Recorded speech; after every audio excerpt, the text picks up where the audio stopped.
लेके आया रे जग में, क्या लेके जाएगा, क्या लेके जाएगा।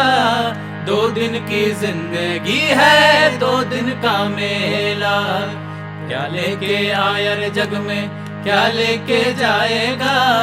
2 दिन की जिंदगी है, 2 दिन का मेला। इस जगत सराय में है मुसाफिर रहना 2 दिन का। इस जगत सराय में है मुसाफिर रहना 2 दिन का। कहे सतनाम जग में झूठा झमेला, कहे सतनाम जग में झूठा झमेला। 2 दिन की जिंदगी है, 2 दिन का मेला। 2 दिन की जिंदगी है, 2 दिन का मेला। तो ये है संत कबीरदास। प्राचीन भारत के सबसे प्रसिद्ध कवियों की सूची में सबसे प्रथम स्थान पर आते हैं ये। इनका जन्म वाराणसी में हुआ। हालांकि इस बात की पुष्टि नहीं की जा सकी, परंतु ऐसा माना जाता है कि उनका जन्म सन 1400 के आसपास हुआ। उनके माता पिता के बारे में भी यह प्रमाणित नहीं है कि उन्होंने कबीरदास को जन्म दिया या केवल उनका पालन पोषण किया। कबीर ने खुद को अपनी कई रचनाओं में जुलाहा कहा है। उन्होंने कभी विधिवत शिक्षा नहीं प्राप्त की, किंतु ज्ञानी और संतों के साथ रहकर जीवन में घूम घूम कर दीक्षा और ज्ञान प्राप्त किया। वह धार्मिक कर्मकांडों से परे थे। उनका मानना था कि परमात्मा एक है, इसलिए वह हर धर्म की आलोचना और प्रशंसा करते थे। उन्होंने कई कविताएं गाईं। उनके लिखे दोहों को साखी कहा जाता है, जो आज के सामाजिक परिदृश्य में भी उतनी ही सटीक हैं जितने कि उस समय थी।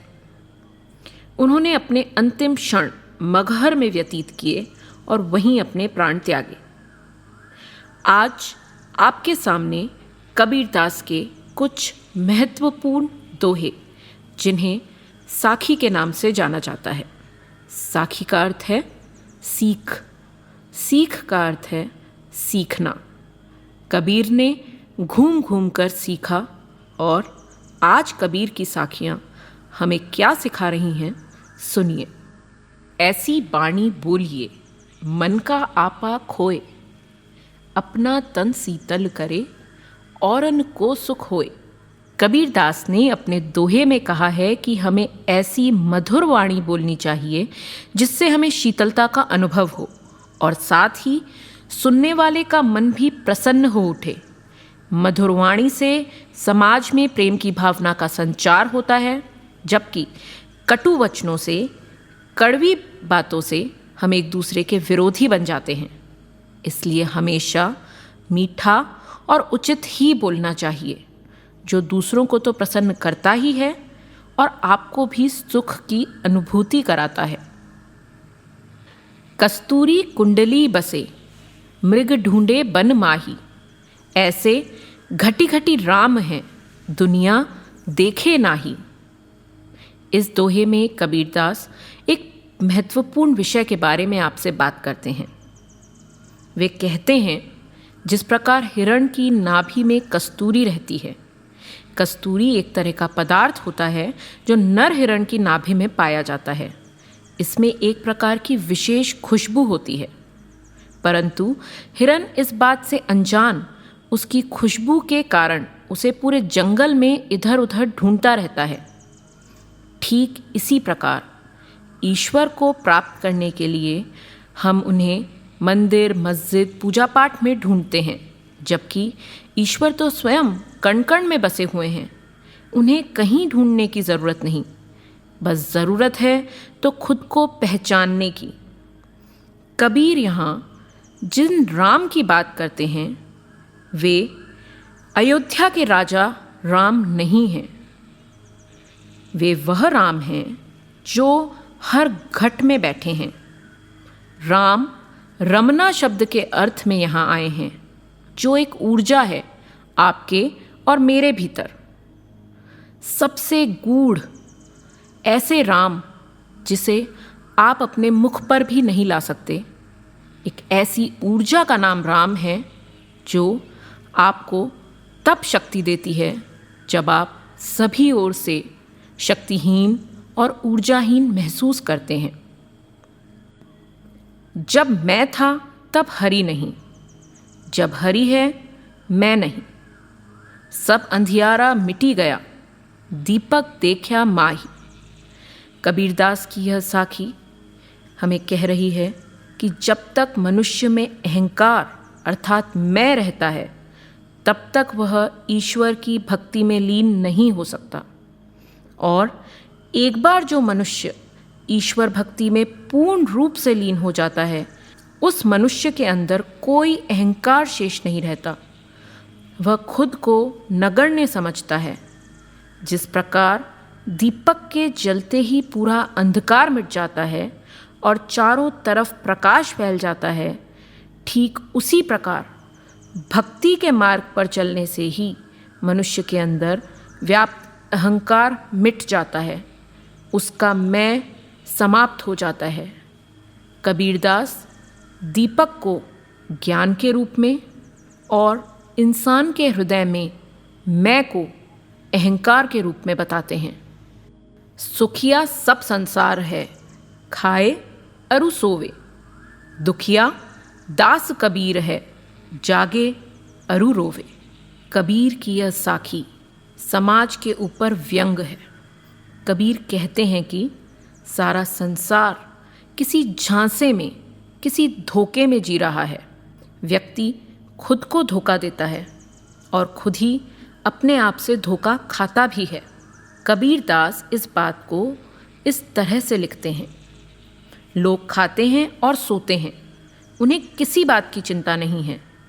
वह सिर्फ खाने एवं सोने से ही खुश हो जाते हैं, जबकि सच्ची खुशी तो तब प्राप्त होती है जब आप प्रभु की आराधना में लीन हो जाते हो। परंतु भक्ति का मार्ग इतना आसान नहीं है। इसी वजह से संत कबीर को जागना एवं रोना पड़ता है। यहाँ जागना का अर्थ ज्ञान से लिया गया है, और ज्ञान अंतरात्मा का ज्ञान है। वह ज्ञान जो आपको सही मार्ग की तरफ ले जाता है। कबीरदास आपको समाज में रहते हुए एक ऐसे मार्ग पर चलने के लिए प्रेरित करते हैं जो कर्मशील मार्ग है। बिरह भुवंगम तन बसे, मंत्र न लागे कोई। राम वियोगी न जीवे, जीवे तो बौरा होए। कबीरदास ने अपने व्यक्तिगत अनुभवों के आधार पर साखियों का निर्माण किया है। कबीर का हर दोहा आपको जिंदगी से जुड़ा हुआ मालूम होगा। यहाँ पर कबीर प्रेमी की बात करते हैं और प्रेम की बात करते हैं। कबीरदास कहते हैं, जिस प्रकार अपने प्रेमी से बिछड़े हुए व्यक्ति की पीड़ा किसी भी मंत्र या दवा से ठीक नहीं हो सकती, ठीक उसी प्रकार अपने प्रभु से, अपने राम से अर्थात अपने आप से बिछड़ा हुआ व्यक्ति, अपनी आत्मा से बिछड़ा हुआ व्यक्ति या अपने आप से, अपनी असलियत से अलग हुआ व्यक्ति कभी भी जी नहीं सकता। यहाँ जीने का अर्थ सफलता से जीना है। उसमें प्रभु भक्ति के अलावा कुछ शेष बचता ही नहीं। अपने प्रभु से बिछड़ अगर वो जीवित रह भी जाता है तो अपने प्रभु की याद में वो पागल हो जाते हैं। अर्थात अपने आप से जुड़ा रहना, अपने हृदय के अंदर बसे ईश्वर की तलाश और उससे जुड़े रहना ही सच्ची आराधना है। यदि व्यक्ति अपने आप से बिछड़ जाता है तो किसी भी प्रकार का सहयोग और साथ उसे आत्मविश्वास नहीं दे सकता। निंदक नेड़ा राखिए, आंगणी कुटी बंधाई। बिन साबण पानी बिना, निर्मल करे सुभाई। कबीर की यह साखी आपको अपनी आलोचना सुनने के लिए तैयार करती है।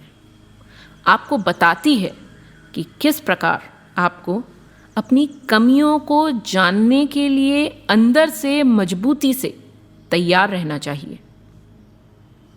कबीरदास जी के अनुसार जो व्यक्ति हमारी निंदा करते हैं उनसे कभी दूर नहीं भागना चाहिए, बल्कि हमें हमेशा उनके समीप रहना चाहिए। जैसे हम किसी गाय को अपने आंगन में खूंटे से बांध कर रखते हैं, ठीक उसी प्रकार ही हमें निंदा करने वाले व्यक्ति को अपने पास रखने का कोई प्रबंध कर लेना चाहिए, जिससे हम हर रोज़ उनसे अपनी बुराइयों के विषय में जल्द से जल्द समय रहते जान सकें। जिस प्रकार मनुष्य अपने शरीर की सफाई के लिए साबुन का प्रयोग करता है, जल का प्रयोग करता है, उसी प्रकार अपने अंदर बुराइयों की सफाई के लिए कबीरदास जी निंदक को, अपनी निंदा करने वाले को अपने करीब रखने की प्रेरणा देते हैं। पोथी पढ़ी पढ़ी जग मुवा, पंडित भया न कोई, ऐके अशिर पीव का, पढ़े सुपंडित होई। कबीरदास का यह दोहा बचपन से वृद्धावस्था तक जाना, पहचाना, बोला, समझा और पढ़ा जाता है। यह वह दोहा है जिसका अर्थ समझने के लिए इंसान का पूरा जीवन समाप्त हो जाता है और वह इसकी पंक्तियों का अर्थ नहीं ग्रहण कर पाता। कबीर की साखी की इन पंक्तियों में कबीर के अनुसार सिर्फ मोटी मोटी किताबों को पढ़कर किताबी ज्ञान प्राप्त कर लेने से कोई पंडित नहीं बन सकता, जबकि ईश्वर भक्ति का एक अक्षर पढ़कर भी लोग पंडित बन जाते हैं। अर्थात किताबी ज्ञान से व्यावहारिक ज्ञान ज़्यादा ज़रूरी है। अर्थात किताबी ज्ञान के साथ साथ व्यावहारिक ज्ञान का होना भी आवश्यक है, नहीं तो कोई व्यक्ति ज्ञानी नहीं बन सकता। आपका ज्ञान आपकी पहचान है, आपका व्यक्तित्व है। कबीरदास यहाँ पर आपको व्यक्तित्व निर्माण की सलाह दे रहे हैं। हम घर जाल्या आपना, लिया मुराड़ा हाथी, अब घर जाला तास का, ते चले हमारे साथी। सच्चा ज्ञान प्राप्त करने के लिए हमें अपनी मोह माया का त्याग करना होगा, तभी हम सच्चे ज्ञान की प्राप्ति कर सकते हैं। यहाँ सच्चा ज्ञान स्वयं को समझना, अपनी आत्मा को समझने के अर्थ में लिया गया है। कबीर के अनुसार उन्होंने खुद ही अपने मोह माया रूपी घर को ज्ञान रूपी मशाल से जलाया है। अगर कोई उनके साथ भक्ति की राह पर चलना चाहता है तो कबीर अपनी इस मशाल से उसका घर भी रोशन करेंगे और अपने ज्ञान से उसे मोह माया के बंधन से मुक्त करेंगे।